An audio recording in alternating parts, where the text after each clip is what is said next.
Open the glove box. Remove the damper arm. Push in on the sides of the glove box to release the stops and lower the glove box. Remove the access panel.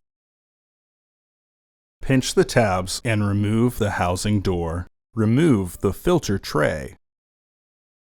Remove the old filter from the tray and insert your new filter with its airflow indicating arrow pointing down.